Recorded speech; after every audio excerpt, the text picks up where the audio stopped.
Janet Yellen accused Kennedy of stockpiling gold on live television, her voice steady as cameras focus in. The word vault seemed to linger, reporters' pens halting mid-sentence. Kennedy didn't flinch. Leaning toward his microphone, he said, calm but precise. You've never asked why that vault exists. The pause that followed wasn't Yellen's alone. Staff behind her fell silent. Moderators exchanged quick looks. Even the camera operators held their shots. What began as an accusation over gold was about to uncover a story no one anticipated. Hit like, tap subscribe, and let me know in the comments, where are you watching from? An allegation about a hidden stash might sound like a headline, but in a live hearing, it can quickly become the start of something larger. And Kennedy understood that the Treasury Committee chamber was staged for impact.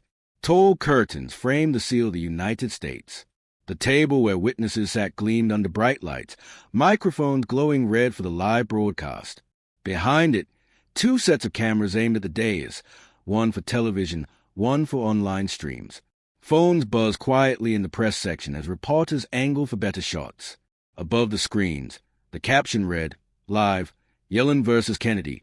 Clash over gold policy. Janet Yellen entered first, a binder heavy with data in hand, her opening remarks carefully rehearsed. She had prepared the line about a gold vault for days, saving it for this very exchange. Kennedy was already at his desk. No binder, just a slim folder and a small velvet box at the edge of the table, closed, unexplained. His composure contrasted Yellen's energy, a difference captured in every frame of the broadcast. When the moderator recognized her, Yellen delivered the line. Senator Kennedy, she said, you've personally benefited from a concealed gold vault while attacking federal policy. The words hit the microphones and spread instantly to millions of viewers. Gasps rippled through the gallery. Reporters glanced up. A staffer behind Yellen exhaled. Relieved the punch had landed, Kennedy stayed calm.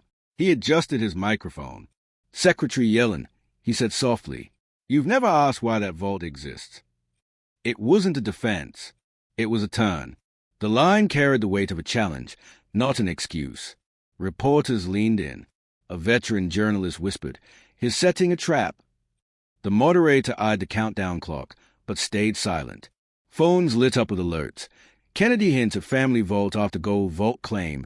Public accusations can backfire when the accused holds a story larger than the charge. Yellen pressed to regain control.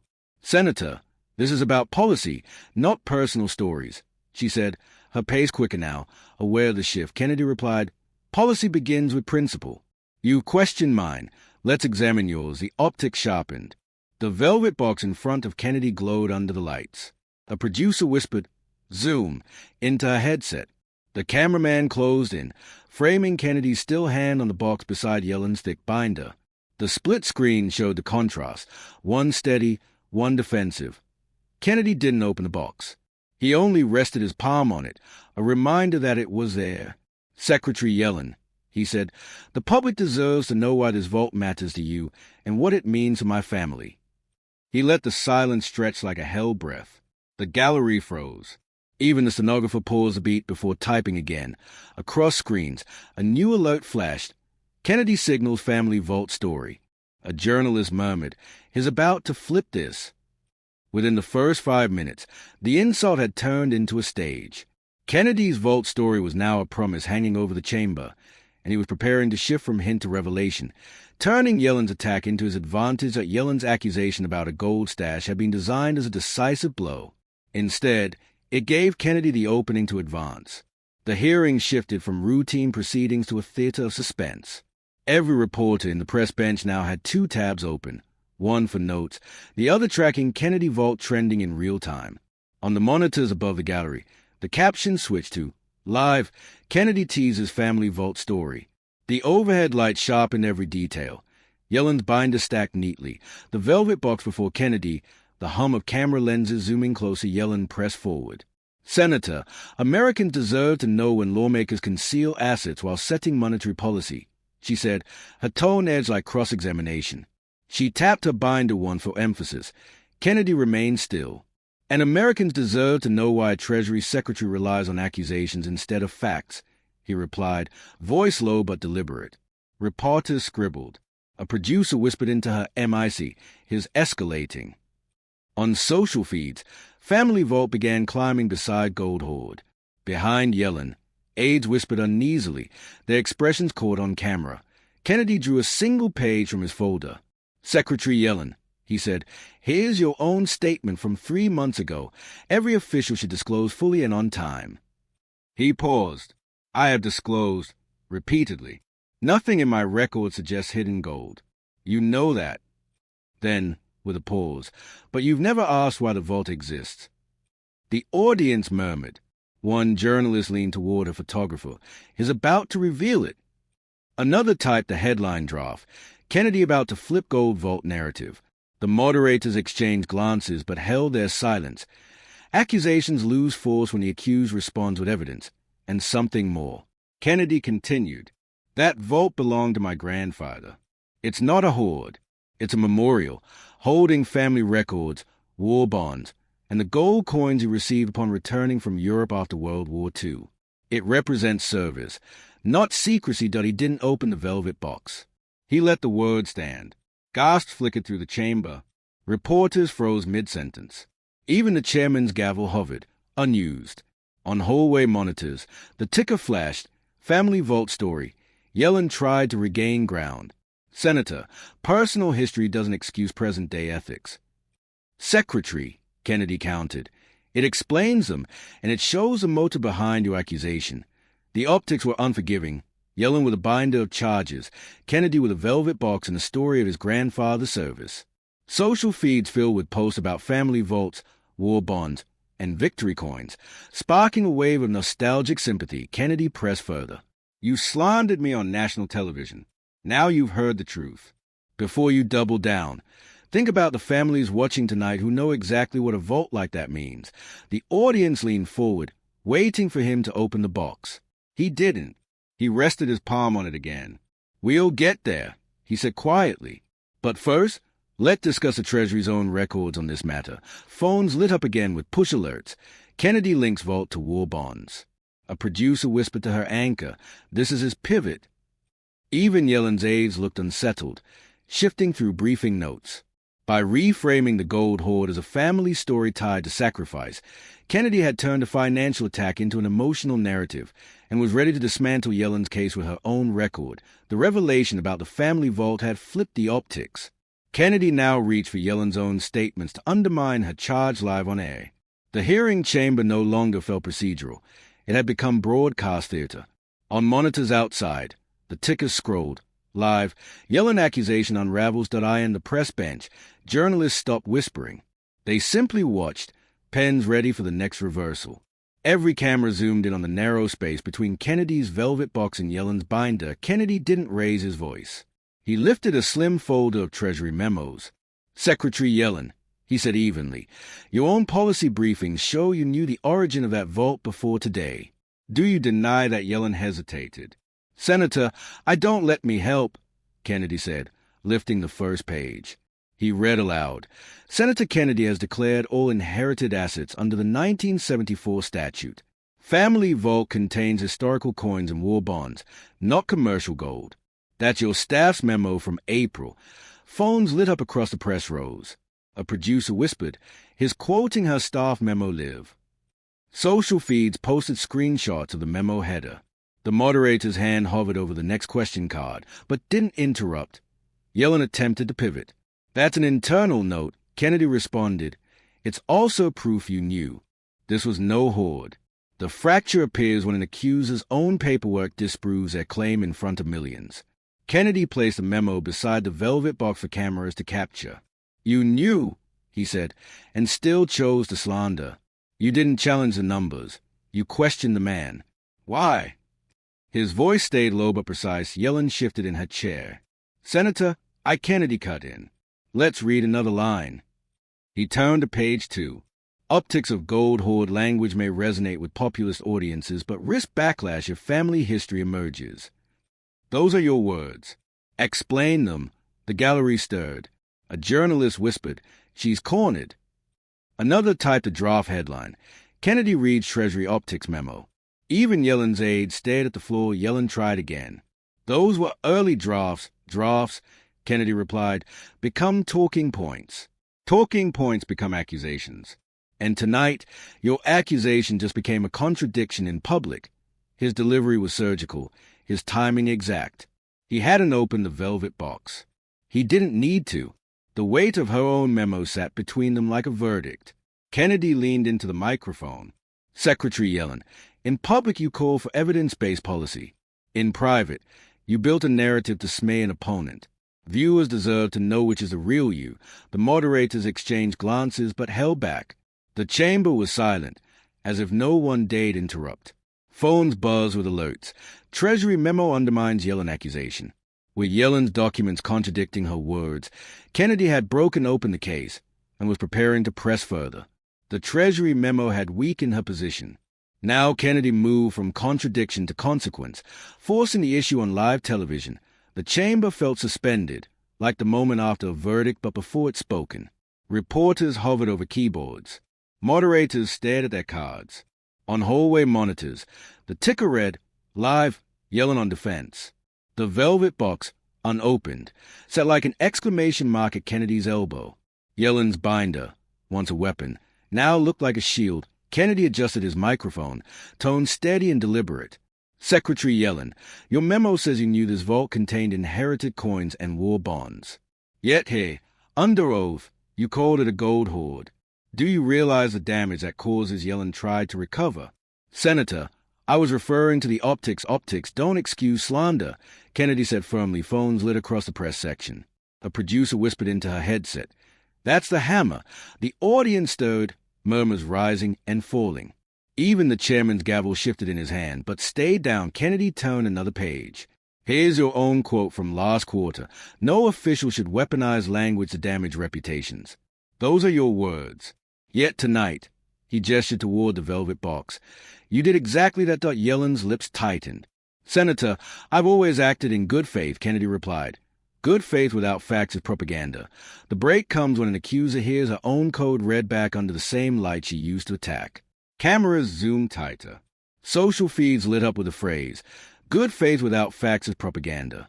A veteran reporter whispered, she's cracking. Behind Yellen, an aide pressed both palms to his face.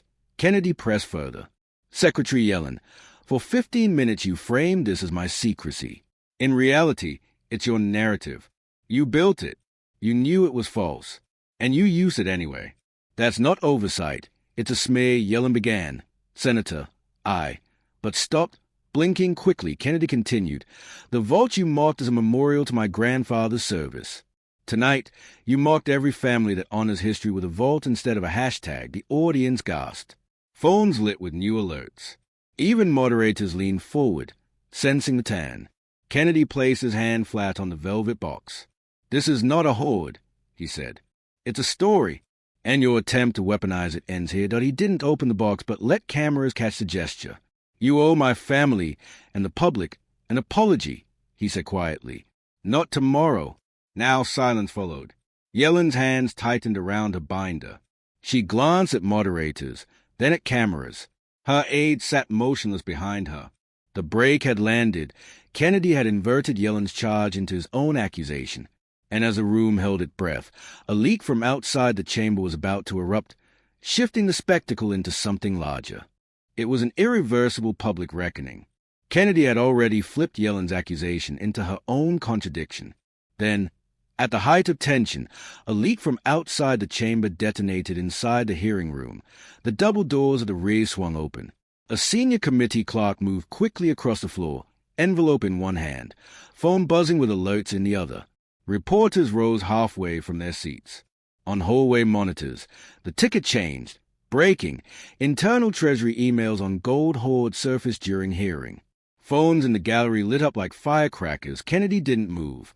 He accepted the envelope with a nod, slid out a page stamp with a Treasury seal and that day's date, and raised it just high enough for the cameras. Secretary Yellen, he said quietly, the committee has just received a document, an internal communication about the so-called gold hoard. Do you recognize it? Yellen blinked. Senator, I'm not sure. Then let's refresh your memory, Kennedy replied. He read aloud, frame Kennedy's vault as gold hoard. Test messaging with press contacts before hearing. He paused. Dated last week. Your name is on the CC line. Gasp swept the room. A producer whispered into her headset, "This is nuclear." Staffers behind Yellen gripped their phones. Even the moderators froze. Countdown clocks forgotten. Social feeds erupted with #gold hoax and #vault leak trending at once. Yellen tried to pivot. "Senator, that's a starved draft." Kennedy cut her off. "It's signed, stamped, and sent from your office. A leak stays rumor until the letterhead is shown to the camera by the person accused." He placed a leaked email beside the velvet box. "You told the public I was hiding gold," he said, voice still measured. "This memo shows you engineered dismay. Viewers deserve to see which is true." Phones buzz with fresh push alerts. Kennedy holds Yellen email in hearing. A journalist whispered, "He's holding the receipts." On the live feed, an anchor said off from IC, "She's finished." Yellen tried again. "Senator, internal discussions are part of any strategy. Strategy ends where slander begins," Kennedy replied. He leaned closer to the MIC. "You scripted the accusation. You knew the facts. You chose a faucet. And you timed it for television. Now it's unraveling on live television. The optics were devastating. The velvet box, the earlier memo, and now the leaked email lined up before Yellen like exhibits. Kennedy hadn't opened the box, but no longer needed to. The story was unfolding in the documents. The leak stripped away her last offense. Next, Kennedy prepared to turn to her own public statements, reading them back line by line. The move that shifts contradiction into confession. The committee chamber was silent. Each page turned, sounded amplified. Cameras zoomed in on Kennedy's hands. Hallway monitors showed a split screen. Kennedy with documents, Yellen's face, the velvet box glowing under the lights. Social feeds filled with #vault leak and #receipts trending together. Kennedy spoke evenly. "Secretary Yellen, 3 months ago at a press conference, you said, and I quote, 'No Treasury official should distort facts or smear citizens.' Do you stand by that?" Yellen blinked. "Yes, Senator, of course." "Then explain this memo," Kennedy said, tapping the leaked page with one finger. The sound caught by the microphones, reporters murmured. A producer whispered into her MIC, "This is the kill shot." Behind Yellen, aides stared at the floor, scrolling through phones. One mouthed to another, "We're done." Kennedy turned another page. "We must build trust with every American, including rural communities," he read, "and avoid rhetoric that alienates them. That was your statement last year. Yet today, you label my family's vault a hoard and planned it as a media stunt. Which Secretary Yellen, should the public believe Yellen tried to respond? "Senator, that language was meant broadly. It was meant as your principle." Kennedy cut in. "Tonight, it's your contradiction. Reading someone's own word back to them under the same lights where they launch an attack forces the public to measure credibility, not volume." Phones lit across the press bench. Reporters posted screenshots of the leaked memo alongside Yellen's past quotes. The moderators let the silence hold. The studio audience leaned forward, waiting for Kennedy's next words last year. He began. "You said, 'The Treasury must act as a steward of public trust, not as a political cudgel.' Yet your memo is a cudgel. Your accusation is a cudgel. And public trust is watching this live." Yellen's lips pressed thin. "Senator, Kennedy cut in. The vault you mock holds my grandfather's war bonds. Tonight, you mock service, history, and every family that preserved its legacy." The optics were devastating. The unopened velvet box sat like a white square of gravity at Kennedy's elbow. The leaked memo and her quotes lay beside it like an indictment. Cameras caught Yellen's hand trembling slightly as she reached for her glass.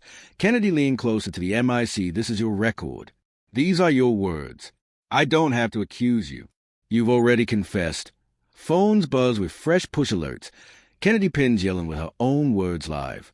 Social feeds flooded with #FamilyVault and #GoldHoard hashtags, interwoven with #apologize. Kennedy lowered the page slowly. "The American people now see the difference between a hoard and a heritage. The only question left is whether you will." With her memo and public statement stacked against her, Kennedy was ready for the cold close. One precise line that would seal the confrontation. The leaked memo, the family vault, and Yellen's own words had all been placed before the room. All that remained was Kennedy's last sentence. The chamber stilled so completely that a single camera shutter echoed like a hammer. Reporters stopped typing. Moderators froze over their cards. Hallway monitors flashed a new lower third. Live, Yellen cornered. Kennedy responds. The velvet box glinted under the lights, still unopened. Kennedy stood tall, hands resting lightly on the table, his papers stacked neatly beside him. He spoke low, but clear. Secretary Yellen, you turned my grandfather's legacy into a smear on live television. Tonight the country saw the truth, and the vault you mocked turned out to be your own credibility. The words landed and lingered. Yellen sat silent, blinking, her binder closed. Aide behind her stared at their shoes. Even the chairman's gavel paused midday, as if lowering it might break the moment. Phones buzz again. Kennedy, the vault you mocked became your own credibility. Kennedy lifted the velvet box, held it at chest height for a beat, but did not open it. Some things, he said quietly, don't belong to politics. They belong to those who served and to the families who remember. He set it back precisely where it had been. That's what you tried to smear.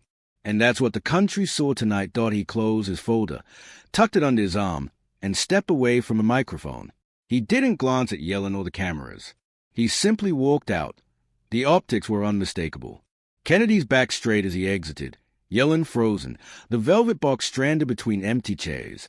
Social feed exploded with #Vault Story and #Gold Hoax trending side by side. The moderator finally exhaled. We'll take a brief recess, he said into the MIC. But the feed stayed fixed on the empty chair Kennedy had left. Before cutting commercial, if that moment struck you, hit like, tap subscribe, and tell me in the comments, how old are you?